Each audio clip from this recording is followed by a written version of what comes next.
All right, everybody. The time has come once again to talk about one of the most shameless and open grifters on all of YouTube. I really do believe that this guy kind of represents the lowest common denominator of anti-woke content. He's been doing this for so long, I'm genuinely surprised he's still kicking it around these days. Like, I honestly, years ago, thought that by now, his channel would be a fraction of the size, especially with how many clips of him there are out there. Like, just being so embarrassing, from pissing in his basement on stream to, like in some drain in the corner or something, to, like, on stream telling cuck fantasies about Gina Carano and, like, fantasizing about Brie Larson cucking him as well, I think, in different clips. Like, he suppressed these clips quite well. Like, he'll copyright strike you if you just upload the raw clip somewhere, so to be fair, he has buried a lot of this stuff and it's been memory hold. But despite that, just looking at his content, it's so evidently just so low effort and so cringe. Like, and listen, I'm a live streamer who uploads live stream clips. For me to call content low effort and shameless, like, just content, like, it takes a lot, right? This guy is really not putting anything of value out there, and the low effort of his content and the amount of views and money it's making, it's just so shameless, man. The person we're talking about is the Quartering. I feel like he's like the genuinely perfect representation of the lowest common denominator in conservative politics. He does seem to be getting a lot less views since he's focusing so hard in the election, and conservatives don't care about that. Like, you can tell his videos talking about culture war stuff get more views. Man, if he doesn't stop talking about the election, this shit's gonna kill his channel. Like, the woke FEMA blasted Hurricane Helene support puts diversity and inclusion first before saving lives. Donald Trump humiliates... He's got an AI-generated image of Donald Trump wearing a cape and holding a sword in the thumbnail, saying, "Aren't you so entertained? Some say the most entertained." Like, genuine garbage content. An AI-generated ripped Joe Rogan in military gear holding a sniper rifle. Like, a lot of these thumbnails are AI generated. And that's kind of where a lot of the cringe comes from. If you don't know, Styx Hexenhammer is actually an open Nazi, like an open JQer Nazi that he is publicly friends with, which is actually kind of the perfect segue into the news that has broken recently. Apparently, the Quartering was a co-founder and used to help run a white supremacist propaganda website called The Publica. And you can see from some of the most recent stories an idea of the kind of things that this site focused on. Non-binary Oregon State University professor steps down after being accused of faking mixed-race Black Indigenous Two-Spirit identity. Do you want to guess that story probably isn't true? I'm going to guess because none of those words are in the Bible that this story is not true.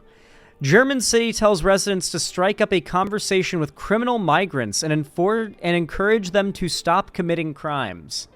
Transgender Wikipedia editor labels Pakistani grooming gang scandal a far-right moral panic. Oh, for those that don't remember, back in the day, like back in 2016, if you didn't know, you couldn't go to any Nordic countries because if you did, then Pakistani grooming gangs would come and rape you. And basically what they did was the fact that Nordic countries tend to categorize every instance of sexual assault or rape as a separate crime. Unlike many other countries where they just count it as one crime, even if it was like 100 rapes carried out over a long term of like grooming and abuse. It's all just categorized as like one count generally.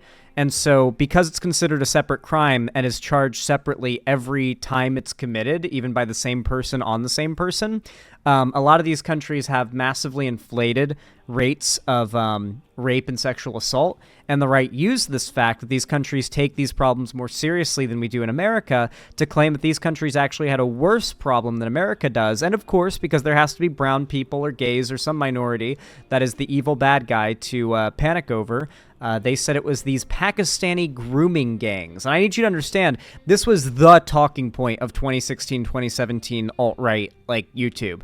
Like, you were genuinely supposed to believe that if you stepped foot into, like, Germany or like Norway or Sweden, that you would be ganged up on and raped if you went to like a public pool or something immediately if you're a white woman, and that the police could do nothing about it because the police were afraid of being canceled for being viewed as racist.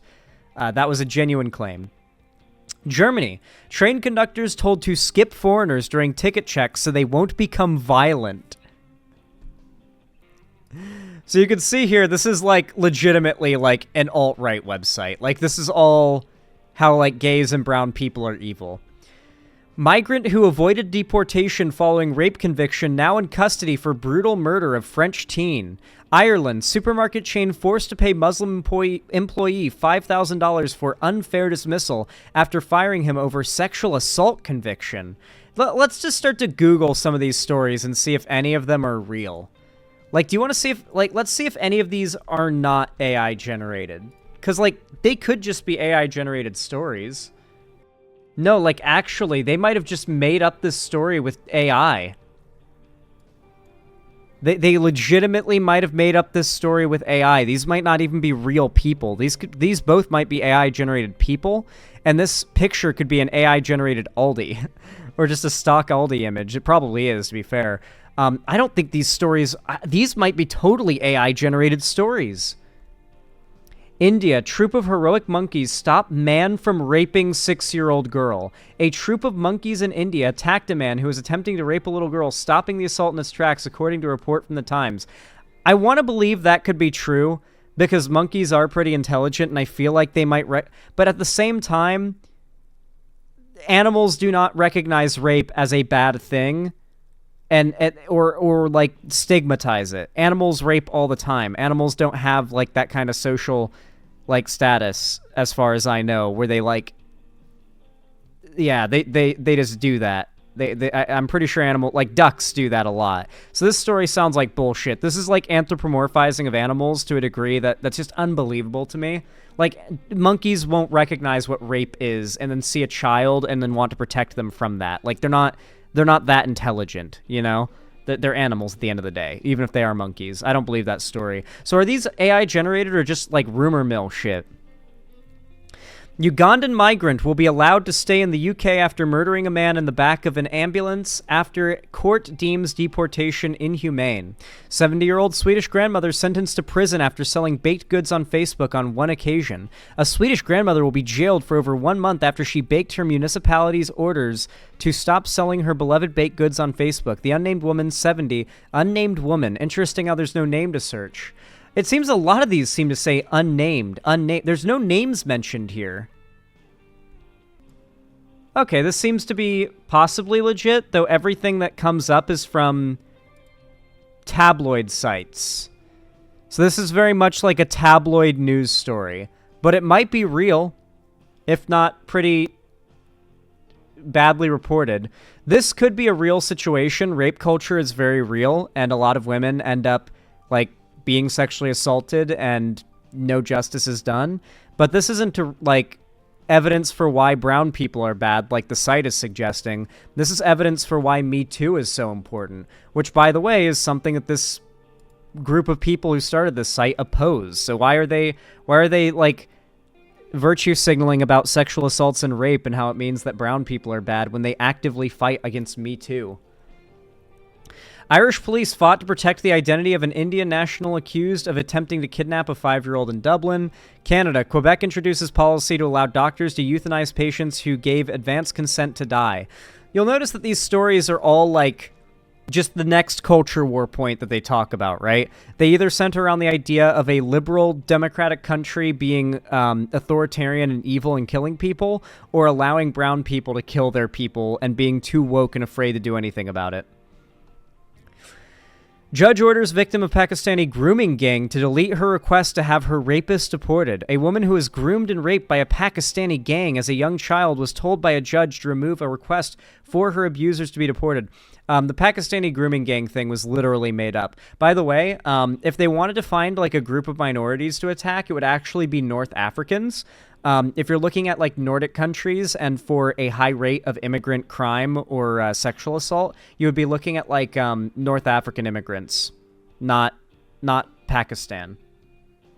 So they didn't even like pick, like they could have picked a group of immigrants to attack on this basis and at least had their facts right, but they don't even care enough about the truth to recognize that like Pakistanis are not the ones out there doing these crimes out of like groups of immigrants that are at the highest rate to do it. Like they aren't even looking at the real problem if there is a race-based issue here.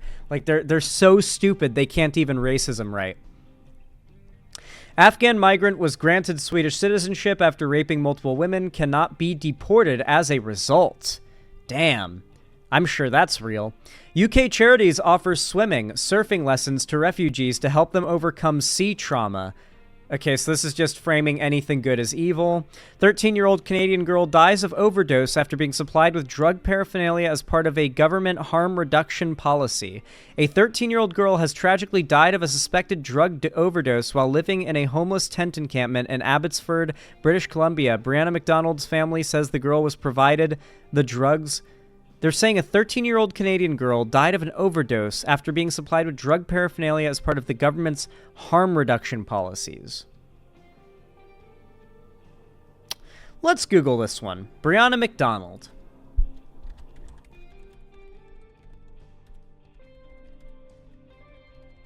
Let's Google this one. Parents say involuntary care expansion came too late for daughter. Mom says Brianna McDonald, 13, who died of a suspected overdose in Abbotsford, couldn't get the help she needed.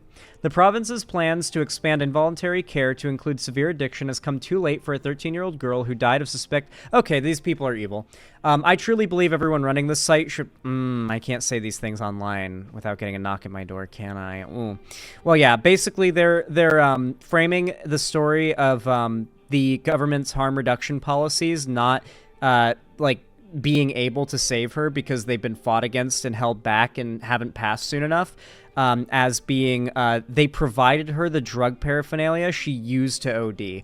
The people running this site are genuinely monstrous. We already knew this, but like the fact that they're willing to use the death of a child to promote the thing that killed the child is God, I knew they were that evil. I always knew they're that bad, and they just want children and innocent people to die. But man, just seeing it proven to be true over and over again, it's hard to fight off the anger that it fills me with. British woman arrested after reporting sexual assault to police. Do you guys think that's real? Do you guys think that's real? British woman arrested because she reported a sexual assault to the police. I'm gonna guess that story is not real. I'm gonna guess it's not illegal to report a rape because the rapist was brown in the UK. I'm going to guess that's not the case. Canadian woman arrested for assault with a weapon after accidentally spraying her neighbor with a water gun.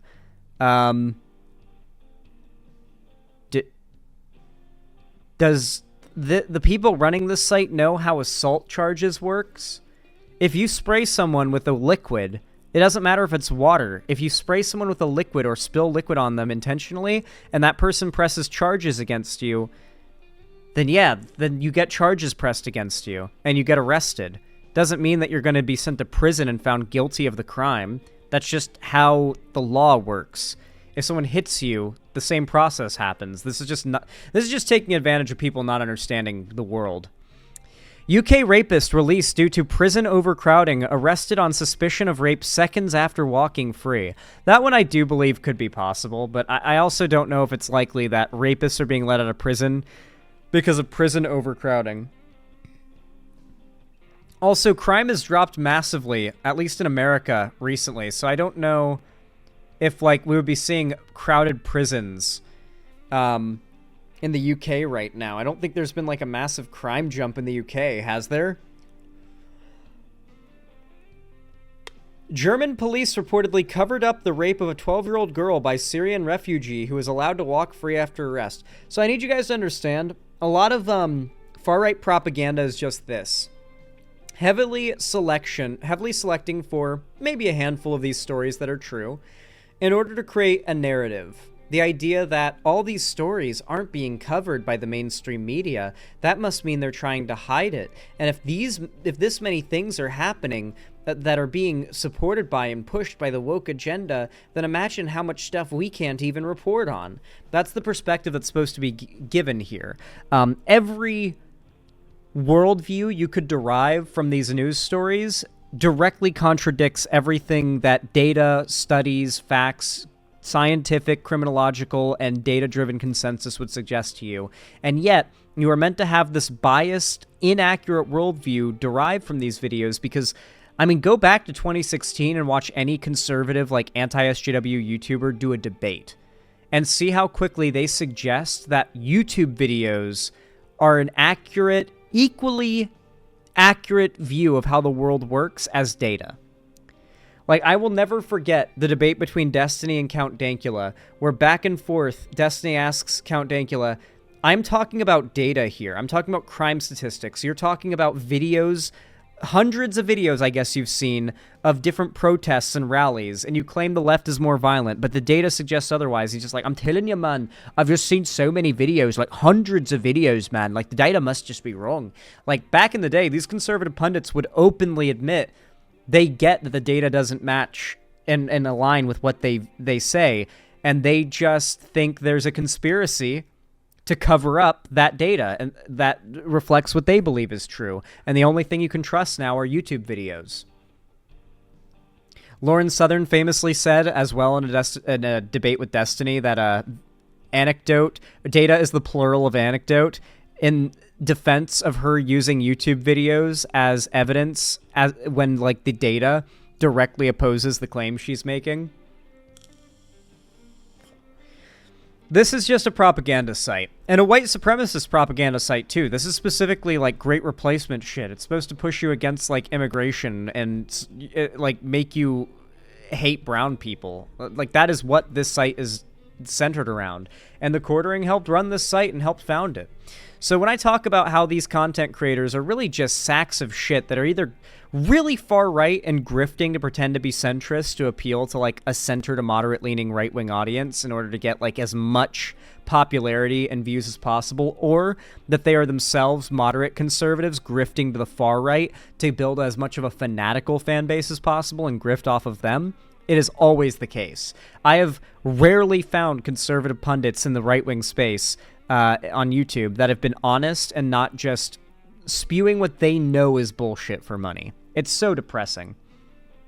What's the name of the website? Like I said before, the website's called The Publica. I find it very interesting that when you look up any of these news stories as well, the only sources that come up are The Publica, or occasionally a couple of tabloid websites that themselves have very shoddy reporting. It seems like they might just be straight up making up stories. And when they can find a story that fits their narrative, they'll use it, if it's true. But when they can't, they just make shit up, it seems. That is unironically how my brother argues with me. Yeah. Yeah, conservatives are the types of people who cannot build a worldview around data.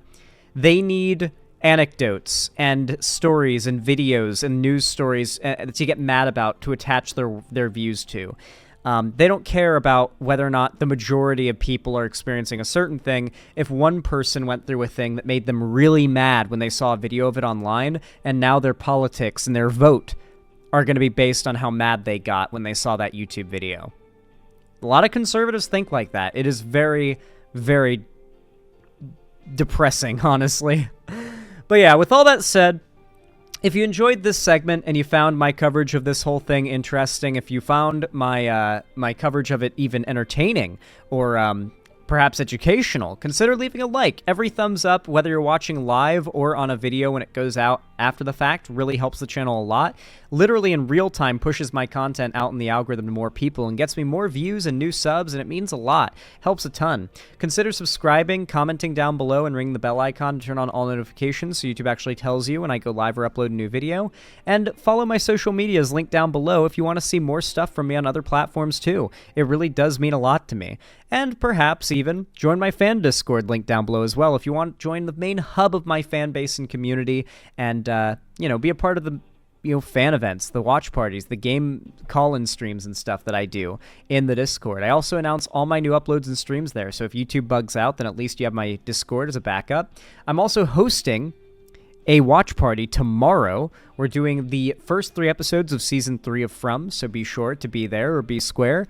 And of course, if you want to go the extra mile and you feel like doing so and you can afford it, and you want to help me keep a roof above my head and the lights on here at the Xander Hall studio, then consider donating, subscribing, or gifting a sub on my website, xanderhall.com/live, or support me through YouTube, Twitch, Streamlabs, StreamElements, Patreon, or buying merch at the Streamlabs link down below. Regardless, though, of how you support me, even if you're just a lurker who doesn't comment or say anything or like, and you just watch the streams, I really appreciate you being here. I hope to see you again, and have a good one.